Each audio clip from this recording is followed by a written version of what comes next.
Chapter 14, Resource Issues, Key Issue 2, Day 2. Describe the various reasons for resource pollution. I can statements. 1. Explain how fossil fuel consumption leads to air, land, and water pollution. 2. Describe the effects of air pollution on a global scale. 3. Explain how the emissions of CFCs, or chlorofluorocarbons, causes ozone depletion. 4. Compare acid deposition, photochemical smog, and acid rain and explain how they impact regional pollution and cross formal boundaries without regulation. 5. Describe how hydrocarbons, particulates, carbon monoxide, carbon emissions are major pollutants on local level scales. 6. Explain the non-point source and point source water pollutions. 7. Evaluate how sanitary and hazardous waste is exceeding carrying capacity. And 8. Explain impacts of environmental justice and injustice. This is a video you can watch. It's slide 31. This video just highlights how humans increasingly become the dominant agents of environmental change, unplanned cultural landscapes, and unwanted environmental conditions as a result. If we think about it, we look at, we begin tracking cultural geographical patterns from the end of the last continental glacier, which was some 11,000, 12,000 years ago. Our starting point then was a time of environmental change when humans were too few in number and primitive in technology to have had any impact on larger structure, to have had any impact on larger structure of the ecosystem. The numbers increased and their technologies became vastly more sophisticated and intrusive with the passage of time. But for nearly all of the period of cultural development of modern times, human impact on the world environment was absorbed and accommodated by it with no more than local distress. The rhythms and regularity of larger global systems proceeded largely unaffected by people. However, there have been impacts. If we think back to the 18th century when the Industrial Revolution commenced, we saw a continuing increase in the use of fossil fuel energy sources, and it has changed the scale of impacts on the atmosphere. At the metropolitan scale, urban air pollution episodes have rendered the air unsafe in many cities. At a continental scale, acid precipitation is carried across international borders. And at a global scale, destruction of the ozone layer and the climate change threaten the entire planet's human and environmental systems. We look at air pollution. It is defined by the concentration of trace substance at a level greater than what occurs in natural air. And every day there's thousands of tons of pollutants are discharged in the air by natural events and human actions. Air is polluted when it contains substances, again, that are greater than what naturally occurs in clean air. These atmospheric pollutions can come from ash from volcanic eruptions, marsh gases, smoke from naturally occurring fires, wind-blown dust. Normally, these pollutants are low in volume and are widely dispersed in our atmosphere and have no significant long-term effect on human health or ecosystems. However, when we think of pollutants today from discharge of human activity, we think of burning fossil fuels, which emit coal, oil, or which are burned as in forms of coal, oil, gas, and powered factories, furnaces, and vehicles, and from fire deliberately set to clear forests and grasslands from agriculture, which we learned in agriculture with shifting cultivation. When we look at the burning of these fuels, we see coal burning in 1952 caused a 4-day smog episode in London that blackened skies in daytime and killed an estimated 4,000 people. By the 1950s, we see in Los Angeles air pollution from car exhaust and other sources stung people's eyes and nose and caused rubber tires to deteriorate rapidly. Since then, both Los Angeles and London are cities in the developed world. Environment regulations and pollution control technologies have dramatically cleaned the air in both cities. Today, air pollution is a global problem. Areas far from the polluting source may be adversely affected by the atmosphere. Circulation moves pollutants freely without regard to political boundaries. The world's most air pollution is found in less developed countries. When we think of less developed countries, we can think of areas like the 2-mile thick blanket of soot, or organic compounds, dust, and ash and debris stretch across most of India, Bangladesh, and in Southeast Asia. Reaching northward to industrial heartland China, the pollution shrouded and around India. Researchers find reduced sunlight even to cut rice yields across much of the country. The World Health Organization estimates in 2015 air pollution caused 4.2 million premature deaths. The World Health Organization reported that of India's 27 cities, of more than 1 million, not one meets the organization air pollution standards. So we see these increase of uses, and it leads us to further scientists have shown that the last 17 years have been the hottest on record, and we look at a change in temperature of 1.5 degrees Fahrenheit between 1880 and 2012. So when we think about this now, when we learned about embracing international trade and the onset of a country developing through industrial production, we can see that most industrial production is going to take place within the United States in the late 1880s, and then we'll see it transfer to Eastern um, Russia and Eastern Asia, and then we'll see it in the 2000s transfer to Southeast Asia and parts of Latin America and parts of Southwest Asia. So we can begin to understand the human impact. Where 4,000 scientists have agreed there's a link between humans and climate change. How can we see this? Well, there's evidence of polar ice cap melting and raising of oceans. Uh, this just repeats what I just mentioned, and really we can see this through the acid precipitation in northern Europe, where it's devastated some of um, the Black Forest regions in northern Europe. And many scientists believe that we are now looking at anthropogenic pollution, which is human-caused climate change. There's a video.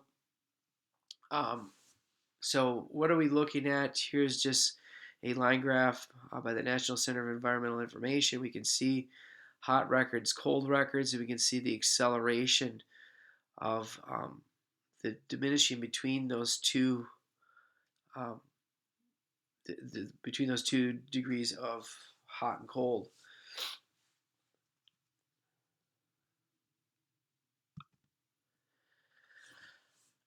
Now, I want you to think about, I just read this article the other day with the whole horrible scare that we're under here with the coronavirus. It's shown that our pollution levels have gone down because a lot of our industries that use fossil fuels and emit pollutants into our air has gone down.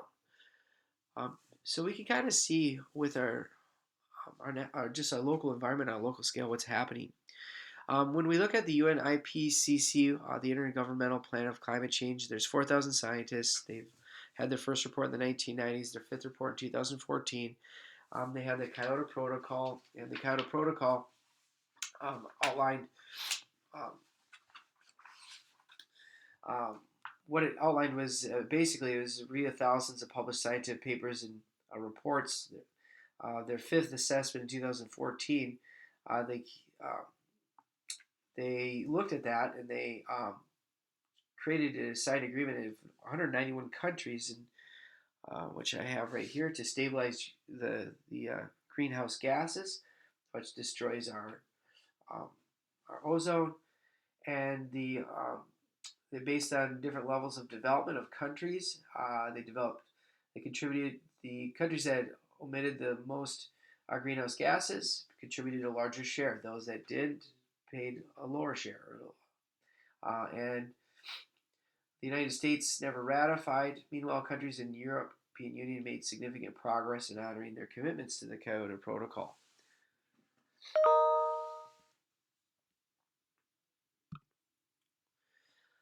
We can see with this climate map, we can see models using only natural forcings, which are the blue, and then we can see models using natural and anthropogenic forcings, which is the pink.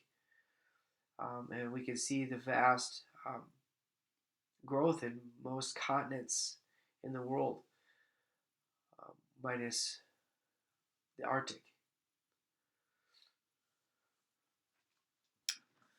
All right, so what do climatologists say the general consequences of climate change you'll see is Arctic summer sea ice is likely to to disappear in the second half of the century. Sea levels will rise by 11 to 17 inches by 2100. Islands and coast areas, including densely settled rivers deltas such as Bangladesh, will be inundated, affecting the livelihood and existence of millions. Rivers fed by snow or glacier melt will see dramatic changes in irrigation flow of water. There will be spreading droughts throughout southern Europe, Middle East, sub-Saharan Africa, and American Southwest, or the Mojave Desert and the Sonora Desert in Mexico. This will impact agriculture. Many world regions facing greater risk. And when we look at the world regions that face greater risk, the environmental change are among the world's poorest, and those where they'll see the damage and misery, and it won't be evenly shared amongst all countries of the world. Many parts of the world will see the increase in number of heat waves and an increase in the intensity of tropical storms. And also with the IPCC project, they mentioned that there would be mass extinctions of our biodiversity. So perhaps one-fourth of the world's species will disappear within the next 100 years. All right, I'm looking at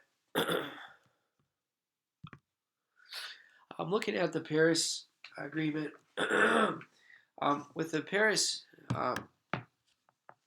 Agreement extended the Kyoto Protocol climate agreement, where they wanted to limit global warming to well below 2 degrees Celsius, or what is 3.6 degrees Celsius Fahrenheit, above pre-industrial levels.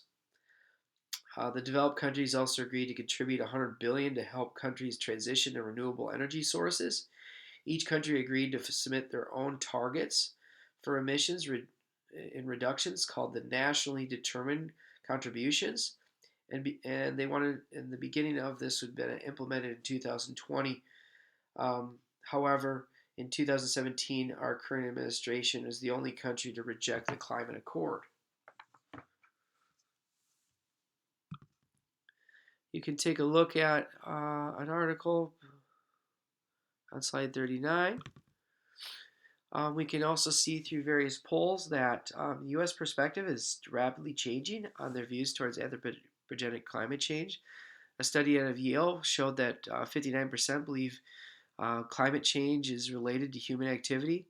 Another study out of Washington Post just this last year, 2019, found that 8 out of 10 say that human activity is fueling climate change, and roughly half believe it is urgently needed within the next decade if humanity is to avert its worst effects.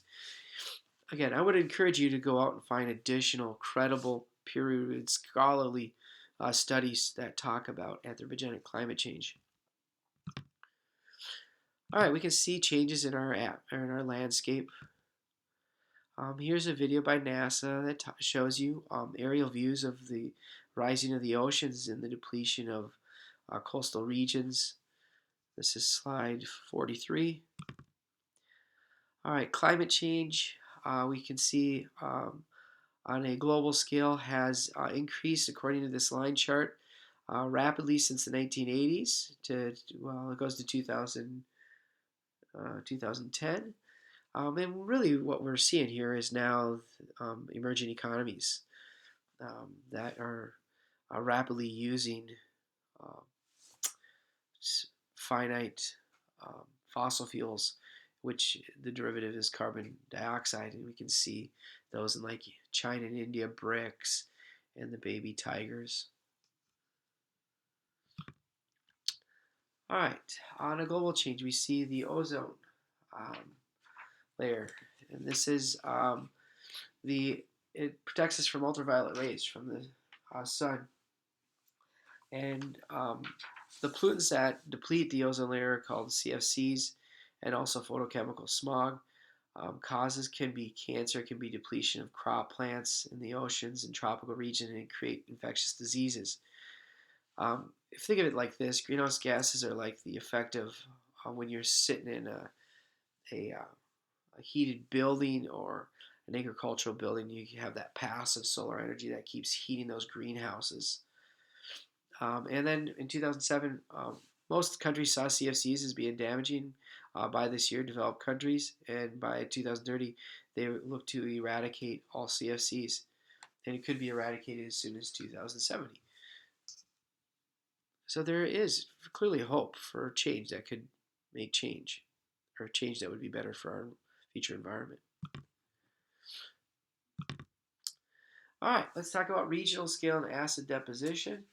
Acid deposition is when you have the damage in the region's vegetation and the water supply through the combination of sulfur, oxygen, and water, and when it dissolves in water, it can form acid precipitation, and that precipitation is combining the sulfur and nitrous oxide acids, which come in the form of rain, snow, or fog.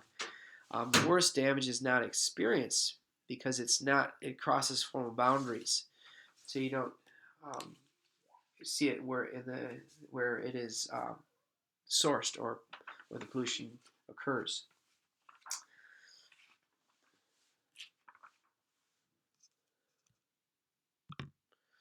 All right, we can see the effect of acid deposition here in the Northeast with what was our industrial um, iron belt in the 1900s.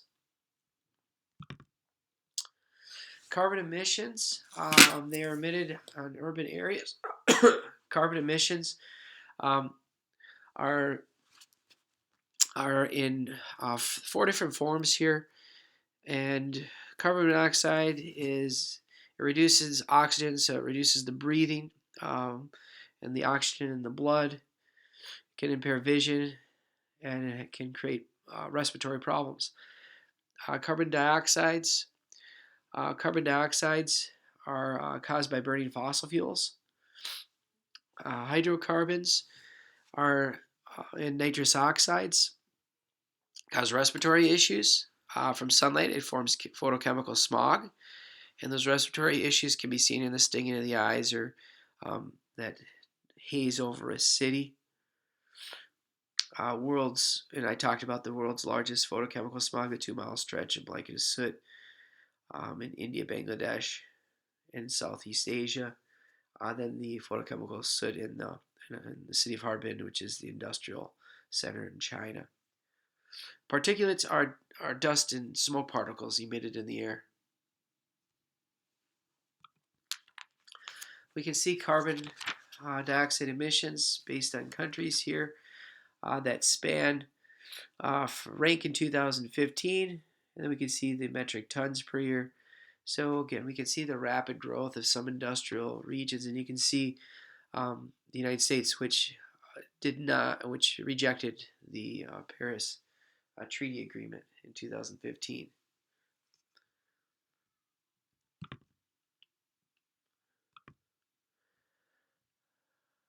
All right, so this issue divides the nation. It is a very hot topic that has opponents and proponents. We can see that through major polls, we see a shift of the majority of the country believes there's anthropogenic climate change. We talk about water pollution. Water pollution has to take a look at non-consumptive or consumptive. Non-consumptive is what we're really concerned about because most of the water pollution usage in pollution is non-consumptive or agriculture and used in large industrial farms. And the United States has the highest per capita consumption of water, which is 3 times larger or 3 times greater than the rest of the world, or average of the world rather. The runoff of these large industrial farms creates coastal dead zones, which we talked about with agriculture. And basically that's the excessive nutrient runoff of fertilizers and pesticides into our rivers and depletes the oxygen level which leads to poor water quality as well as dead zones, choked out algae, and nutrient-rich marine lands. One of the largest dead zones, as you can see in the next slide, is found. It's found near the Mississippi River in the Gulf of Mexico. All right, again, non-consumptive. We see shifting cultivation emits Carbon emissions by the burning of the forests and depletion of the topsoil. We see desertification in the Saharan region, the Sahel regions, and soil erosion with intensive wet rice production, erosion of power of the water, it depletes the fertility. So, overtilling or soil erosion is evident in a quarter of all Indian farmlands. And also intensive rice subsistence farming, we see methane gases with the flooding of the paddy fields. All right, mixed crop and livestock. This goes back to agricultural unit, and hopefully this brings um, memory of what we covered with the greenhouse gases of methane with mixed crop and livestock, mainly from mixed crop and livestock farms with cattle. And we also see the large grain farms, like in the wheat belt, Kansas, in the Kansas region. We see water pollution through the use of pesticides and fertilizers. And we see salinization and desertification in the southwest region because of drought. All right, there's an example of desertification. We can see it affects 1 billion people worldwide. Sub-Saharan Africa is most at risk, followed by Asia and Latin America. And this is concerned with food productivity.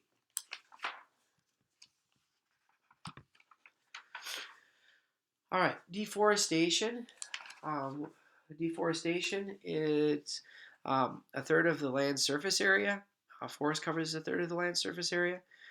We see most of the depletion in MDCs. Well, commercial agriculture is mostly in MDCs. 6% of the land is tropical forest in the world. The largest, most tropical forest is in Latin America, then Asia, and then the least in Africa.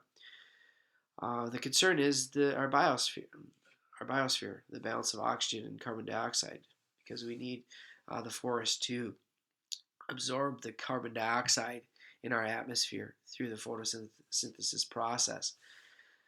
Burning releases carbon dioxide in vast quantities of the forest, cutting South African rainforest temps between 5.5 to 9 degrees Fahrenheit, 40 to 50% of the Earth's biome.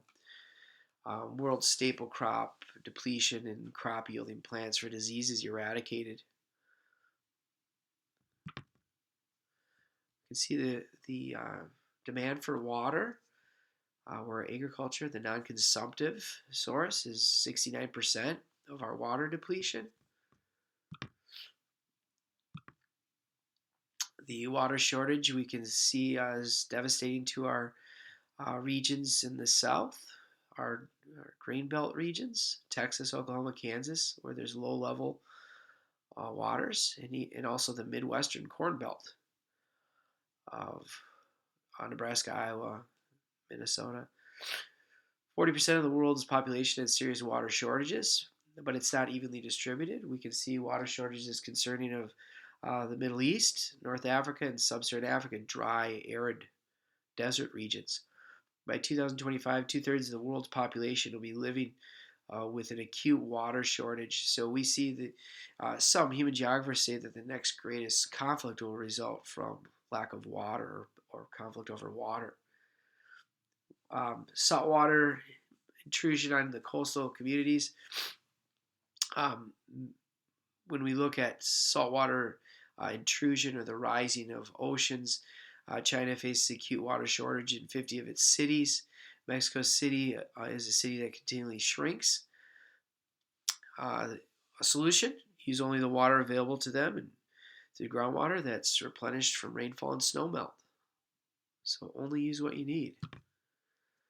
And here's a great video of the water demand, slide 61. And if you want to see your water consumption, you can go to that website. And if you want to take the pledge to lessen plastic, you can go to the National Geographic Plastic Pledge site. All right, the water pollution. When we think about water, 1% of all water is available as liquid fresh water. And that's usually aquifers, which are below the ground in our surface. Um, with water pollution, we worry about the levels of oxygen in water, so we don't want to starve the oxygen out of the water. But when we do that, oftentimes it's accelerated through our industrial agricultural practices of the use of fertilizers, which can starve the oxygen, which creates which can create pond scums, or an excess use of large industrial farms that use fertilizers can pollute the water and create dead zones, like we see with the Mississippi Delta, one of the largest dead zones in the world. There's the map I was looking for. So we can see the dead zones found um, follows arithmetic densities and industrial evolution. So the first industrialized northern and western Europe, they're going to have a lot of dead zones through industrial farming, and then the industrial areas of the southeast, emerging economies, but also arithmetic density in the northeast. That's where you're going to see large dead zones. And then we can see over in Eastern Asia near the industrial center of Harbin and also South Korea and Japan, where you're going to see dead zones through industrial farming. There's an example of pond scum. All right, point source pollution, that's where we know the specific location. Um, Agriculture is the most, we already talked about that, the most severe non-point. We talk about point solution, it's easier to control because it's smaller, and usually it comes down to industries or plants that produce chemicals. So government law can regulate the chemicals that are emitted. Water pollution is used by manufacturers at factories for the cooling of their power plants. That warms the water and they send it back into a river or lake. These can also be combined with chemicals, steel, paper, or food. Municipal sewage in developing countries is rare. Historically, basically, the ocean's been the sink, so many of these regions have just dumped into the ocean, which is very unsafe for the global consumption of water. But also on smaller scales like rivers and lakes, it's create waterborne diseases, which kills an estimation of 1.5 million people a year for this unclean water. And remember the millennial goals of sustainable development by 2030. They want safe drinking water in all LDCs and no more dumping of waste into the oceans. All right, here's an example of most extreme instance of water pollution from industrial uh, farming, and that is the Aral Sea, which is diminished uh, significantly in size, as you can see in this map, which is the area between Kazakhstan and Uzbekistan. All right, the Aral Sea was the former part of the USSR, and it was a non-point solution. It was 90% was drained for irrigation, so it was a large agricultural center for the Soviet Union. It was once the fourth largest lake in the world, no longer. Sanitary landfills, how we disperse of chemicals, or how we disperse of the materials that we use. Uh, the So when we think about solid waste, Americans produce rubbish, garbage, and other municipal waste at a rate of about 4.5 pounds per person per day. As population grows, incomes rises, and consumption patterns change, the volume of disposable material continues to expand. Relatively little residue is created in substance societies uh, that move food from garden to table and waste from table from farms or compost heaps.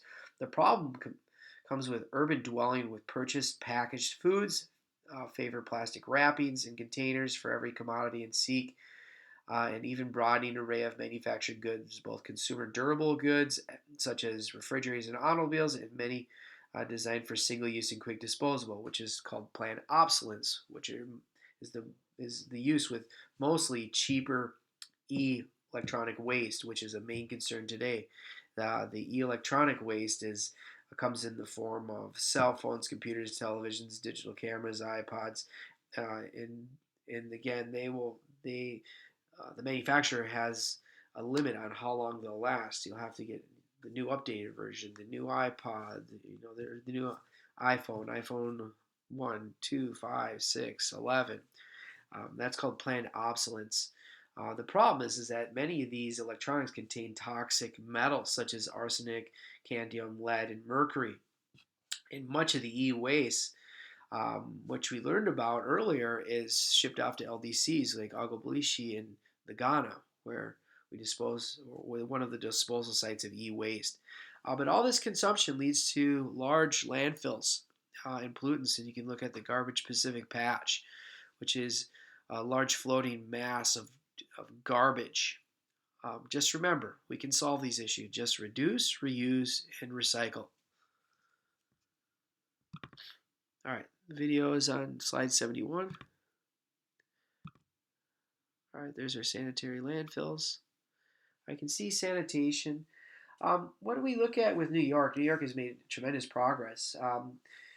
Over the years, many filled dumps have posed problems for cities that have given rise to them. New York City, for example, for years placed all of its daily 1,400 tons of residual waste into the world's largest dump. Fresh Kills on Staten Island. It opened in 47 as a 3-year temporary 50-acre facility. It became a very extraordinary large facility, 3,000 acres of disposing garbage, rising 15 stories above the former level, generating 140,000 cubic meters or 5 million cubic feet of methane gas annually, and illegally exuding contaminated waters. Fresh Kills finally closed it in 2001 at a cost of more than $1 billion, symbolizing the rising tide of waste engulfing cities and endangering the climates. So New York City has now a very elaborate program of how they reduce, reuse, and recycle much of their waste. If you want to learn more about that, that's slide 74. Hazardous waste. The concern with hazardous waste are pollutants, and those are found in heavy metals or PCBs or oils. They're solvents, acids, caustics. These are the poisonous residual found in containers of like batteries or nuclear energy.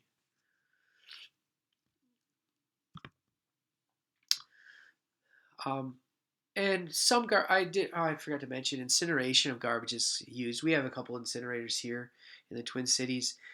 With incinerators, you can produce steam or electricity, but the downside with incinerators, it does produce air pollution, toxic metals, and a chemical organic compound called dioxin. All right, so what we see is we do line landfills to keep contamination out of water sources. There is advancements in how we take care of our disposed waste. Low-level waste radioactive decays to safe levels in 100 years or less. High-level waste takes nearly 10,000 years. Nuclear weapon manufacturing takes a long time for it to dissolve. The future.